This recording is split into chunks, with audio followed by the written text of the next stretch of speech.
Bonsoir les métadosiens, bonsoir les métadosiennes. Architecture de site internet pour optimiser le maillage interne et externe de votre site internet, qui soit tout neuf, tout beau, que vous y pensiez, ou que ce soit déjà un vieux briscard de site qui soit déjà bien sur la place. C'est pas parce qu'il est là depuis un petit moment qu'il faut pas penser à le revoir s'il y a quelque chose qui peut ne pas aller et que vous détectez. Donc, on va voir les stratégies d'architecture de site pour un maillage interne et externe optimal.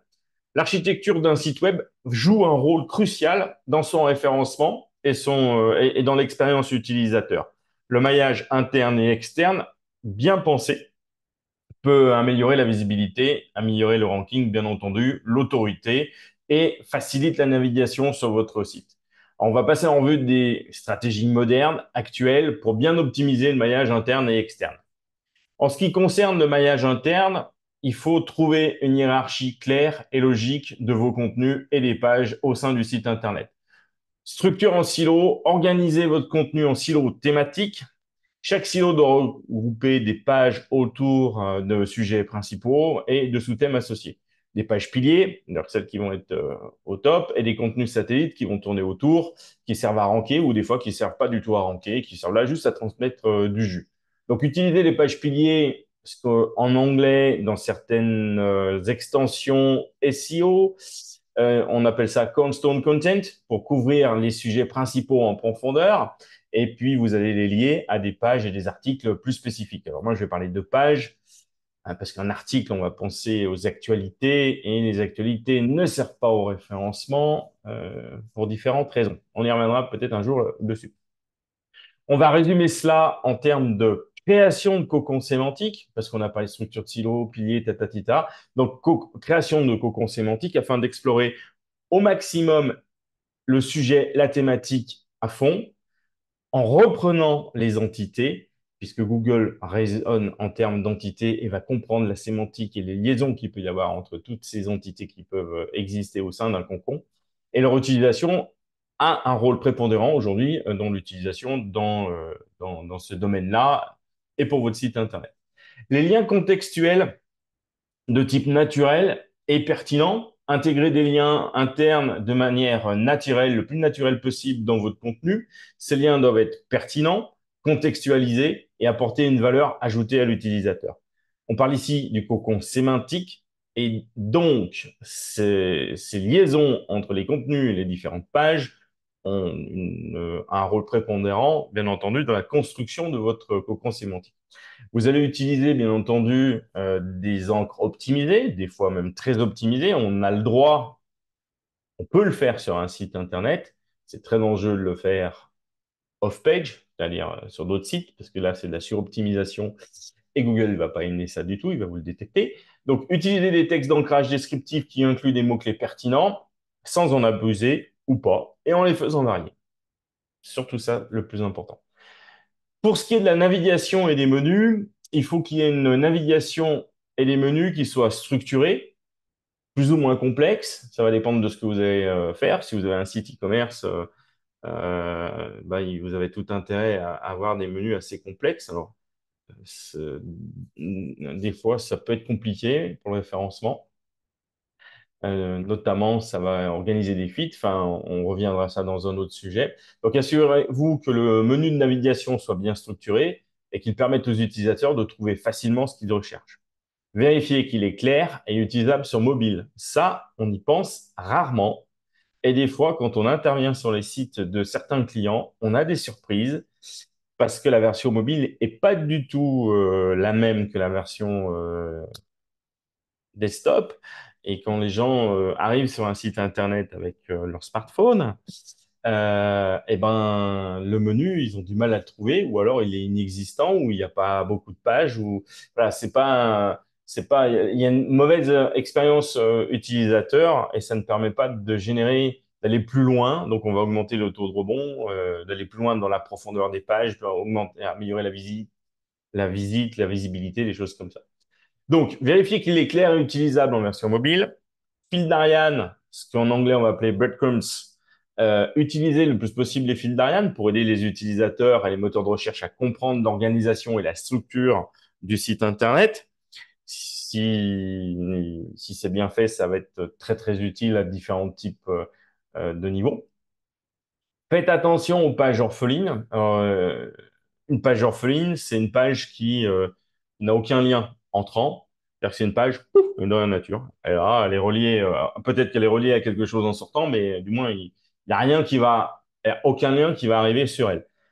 J'ouvre une parenthèse, je trouve ça de très, très, très souvent sur les sites qui, comment dirais-je, vous vendent des liens de temps en temps. Et je l'ai encore dit à une certaine dame il n'y a pas si longtemps que ça, quand elle me vantait les qualités et les mérites de son site internet. Je lui ai fait remarquer qu'il y avait quand même beaucoup de pages où ils avaient vendu des trucs dessus et il n'y avait pas de lien à entrer. Donc en fait, ils ont vendu du vent. Il n'y a aucun J qui sort de ce qu'elle a vendu. Donc les pages orphelines, c'est très mauvais pour le référencement. Il faut qu'il n'y ait aucune page orpheline. Il faut que toutes les pages soient accessibles via au moins un, pas suffisant, deux, trois liens internes. Alors, pour détecter les pages orphelines, vous avez différents outils qui vont vous permettre très facilement. La Search Console, Ahref le fait aussi. Enfin, c'est pas compliqué. Puis, si vous avez un WordPress ou d'autres CMS, vous avez des extensions. On va pas les citer, mais on les citera quand même, comme Yoast et des choses comme ça, qui avec des compteurs de liens entrants et de liens sortants. Donc, ça vous aide. Ça va vous aider à les détecter facilement. Le sitemap du site XML, je rajouterai aussi HTML.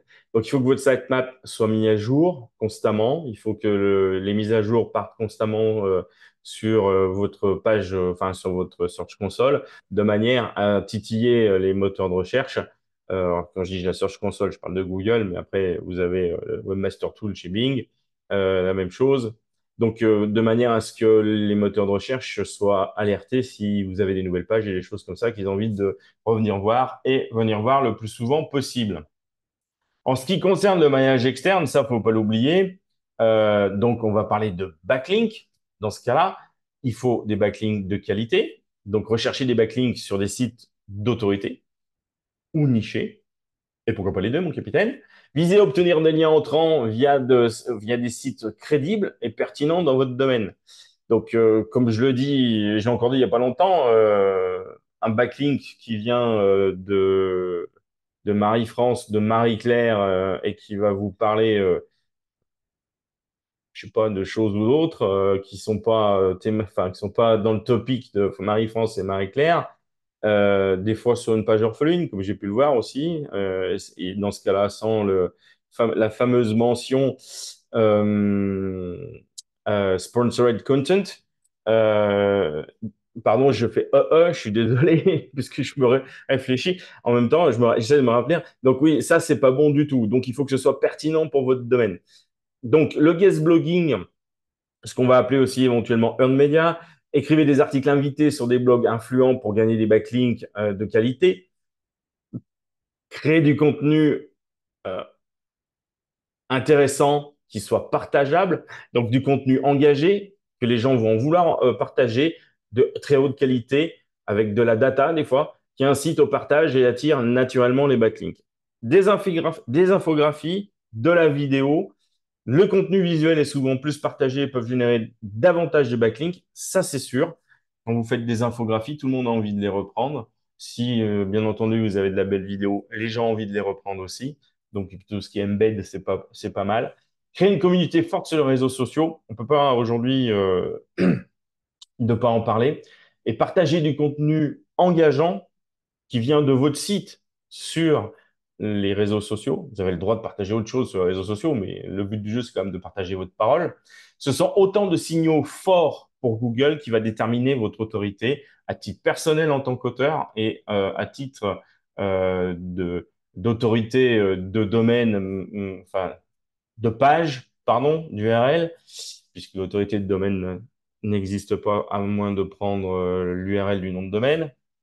La relation publique numérique et digitalisée, ça fait un moment qu'on n'en a pas parlé, mais je pense que les press releases, il faut commencer à en refaire. C'est important. C'est du branding, c'est de la notoriété et c'est du backlink. Hein, c'est du contenu qui va être repris. Donc ça, c'est bien, c'est très très bien. Établir des relations avec des influenceurs aussi. On en a parlé dans le plan les tendances SEO 2024. Collaborer avec des influenceurs et des experts dans votre domaine pour augmenter la visibilité et obtenir des backlinks. Des communiqués de presse en ligne. Donc, des communiqués de presse pour annoncer des nouvelles importantes de votre entreprise, des salons, l'embauche d'un nouvel ingénieur, d'un nouveau tech, d'un nouvel expert, une nouvelle solution, tout ce que vous voulez, susceptible, tout ceci susceptible d'être pris par d'autres sites. Pensons aussi à la récupération de liens brisés.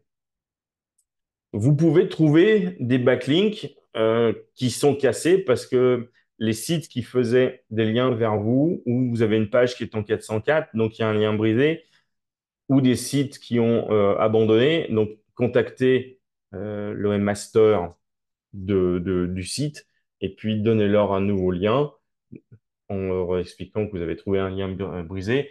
Vous, ça vous arrange et lui aussi, ça l'arrange parce que il n'est jamais bon d'avoir des liens sortant sur des 404. Monsieur Google, il n'aime pas trop ça. Une fois qu'on a fait tout ça, bah, il faut se remettre en question. Il faut vérifier. Il faut vérifier en faisant une analyse concurrentielle, l'étude de la concurrence, analyser les stratégies de maillage externe et de maillage interne de vos concurrents pour vérifier et identifier les opportunités de backlink et voir si leurs techniques sont meilleures ou plus faibles que les vôtres. Le but du jeu dans ce cas-là, c'est de vérifier si elles sont pas meilleures. Vous avez la possibilité d'utiliser différents outils d'analyse et de suivi et de tracking. Donc, des outils comme Ahref, SEMrush, pardon, et Moz. Je sais bien, vous allez me dire, ils sont tous de plus en plus chers. Je sais bien que vous allez me dire qu'ils font tous pas tout, que ça coûte une blinde, mais on ne peut pas se passer d'outils en 2024, sinon on ne peut pas surveiller ce qui se passe, on ne peut pas analyser la donnée, et si on n'analyse pas la donnée, eh ben, on ne sait pas ce qu'on fait. Donc c'est important de suivre et de faire une analyse. Donc ça vous permet de surveiller les backlinks, d'identifier les opportunités de liens, d'analyser la performance et vos efforts de maillage. On peut aller beaucoup plus loin là-dessus si on commence à parler de maillage externe si des gens veulent utiliser des PBN ou des réseaux, bien entendu. Vous allez me dire, Google, il a dit que c'était défendu. Oui, alors, Google, c'est pas monsieur le juge, hein. On fait bien ce qu'on veut. En conclusion, un maillage interne bien conçu améliore l'expérience utilisateur et aide les moteurs de recherche à mieux comprendre et indexer votre site Internet. C'est sûr que si vous avez un site Internet et qu'il n'y a pas de backlink qui vient de l'extérieur et que vous avez un très mauvais maillage interne, bon, là, c'est mort, hein, on va vous le dire tout de suite. Le maillage externe, quant à lui, renforce l'autorité de votre site et améliore son classement dans les résultats de recherche. Et en combinant ces deux stratégies, vous pouvez créer une architecture de site robuste qui maximise votre visibilité et votre engagement en ligne. N'oubliez pas le mot et la phrase que j'aime bien donner depuis le début de l'année. SEO is about clicks and links. Le SEO est à la base des clics et des liens. Merci et pour m'avoir suivi jusqu'au bout, si vous avez eu la patience d'aller jusqu'au bout dans mes élucubrations. Je vous souhaite de passer une bonne soirée et puis on se retrouve demain. Ciao!